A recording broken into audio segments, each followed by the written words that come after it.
Hello and welcome to Catholic News Roundup. I'm Christine Niles. Here are this week's top stories. Pope Francis's condition is far more serious than the Holy See is letting on. This according to Vatican expert Francesco Grana, who revealed the pontiff was on the verge of death several times, and his condition makes it impossible for him to return to his former schedule. Quote, "With the Pope's long illness, the Cardinals aren't afraid to talk, and they're doing a bit of an electoral campaign, trying to get to know each other better. Interesting dinners are already being held against this backdrop." From his hospital bed, the Pope called for peace in light of U.S. military strikes in Yemen, Israeli strikes on Gaza, the murder of Christians in Syria, and ongoing conflict in Russia and Ukraine. In this moment of illness, war appears even more absurd. While war only devastates communities and the environment without offering solutions to conflicts, diplomacy and international organizations are in need of new vitality and credibility. Meanwhile, Russian Catholics from Moscow came to Rome to pray for Pope Francis. We are coming here to Rome from Moscow to celebrate this jubileum and, of course, to pray for peace, to pray for hope, for health for everybody, and here we are to pray especially for the Pope. The Pope has shown a closeness to Catholics in Gaza, regularly calling Holy Family Catholic Parish to check in with the priests and parishioners.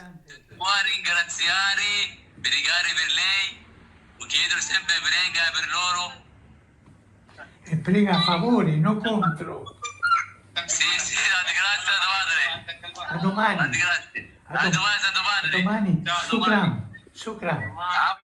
And turning stateside, an archbishop is suing a group of Satanists. Kansas City St. Joseph Archbishop Joseph Naumann filed a lawsuit March 14th, demanding that Satanists return consecrated hosts and wine. The satanic group plans on hosting a black mass March 28th at the state capitol building.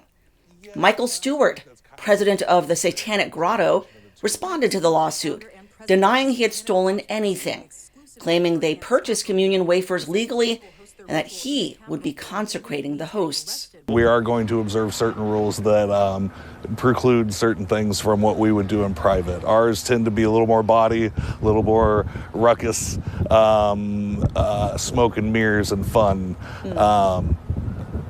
We can't make any messes here. We can't do a lot of things. So what we're going to do is heavily lean into what I call the four blasphemies, kind of representing an alternate to the Stations of the Cross. Meanwhile, Kansas lawmakers have amended the law to ban gatherings that involve criminal conduct. And in New York, the St. Patrick's Day Parade once again rejected a pro-life group. 10 years after its promise to allow pro-lifers to join, the Catholic Parade is still refusing the group.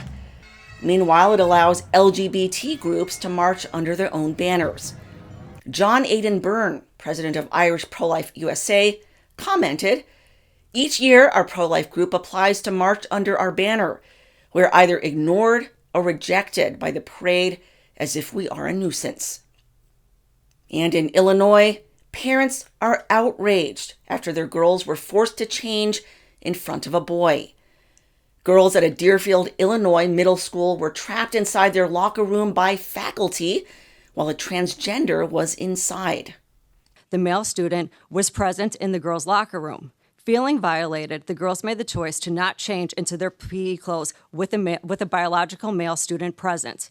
The next day, Assistant Principal Kathy Van Treese pulled the girls into their office, questioning them. The same day, Assistant Superintendent Joanna Ford, Kathy Van Treese, and multiple teachers all came into the girls' locker room, making them change into uniform. This went on all week with the addition of Ginger Laugerman. My daughter refused to take part in having her privacy being violated. How dare they? Daily Wire host Matt Walsh tweeted, "The allegation this mother is making, which I believe totally, is extremely serious.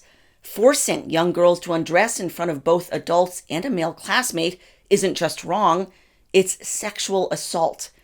This case should be getting much more national attention. I'll make sure it does. The case has been referred to the Department of Justice. And in related news, a federal judge is blocking Trump's transgender military ban. Judge Ana Reyes issued her ruling March 18th, claiming the ban is demeaning and a constitutional violation.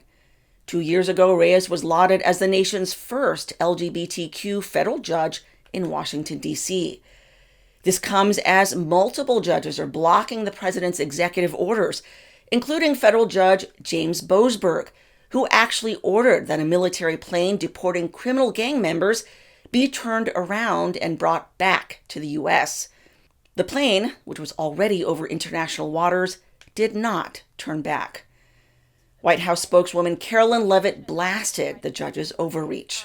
And it's very, very clear that this is an activist judge who is trying to usurp the president's authority. Under the Alien Enemies Act, the president has this power, and that's why this deportation campaign has continued. And this judge, Judge Boasberg, is a Democrat activist.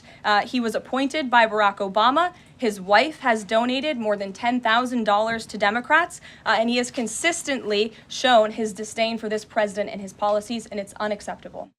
This is lawfare. The president is no stranger to it. He faced it in his campaign, and this is a continuation of the lawfare that President Trump faced as a candidate, and he's now unfortunately facing as a president. Congressman Brandon Gill has introduced articles of impeachment to remove Boasberg. And in Hungary, the country is banning all LGBT pride marches. The measure passed this week as protesters set off smoke bombs in parliament.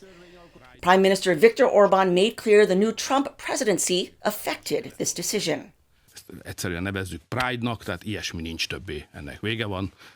Ugye korábban se kellett volna, hogy legyen, de volt, mert az amerikai nagykövet ment az élén a menetnek, ami világosan kifejezte azt, hogy a világ nagyhatalmai ezt támogatják. Nekünk annyi erőnk volt, amennyi. Most azonban a világban változás történt, az amerikaiak az ilyen típusú nagyköveteket hazahívták, nem megy az amerikai nagykövet a Pride menet élén, ami világos, hogy nincs rajta nemzetközi védelem, ezt a saját jogrendszerünk szerint fogjuk elbírálni, és ilyen nincs, mert ez ellentétes a gyerekeink egészséges, kiegyensúlyozott szülők akarata szerinti fejlődésének a lehetőségével. This comes 2 years after Hungary banned all LGBT propaganda in schools. That is this week's Catholic News Roundup. Please visit stellamaris.media and subscribe to our email list for the latest news and updates. Please help me to grow this channel by liking and sharing this content. And thank you so much for watching. Please continue to pray for peace. May God bless your week. I'm Christine Niles.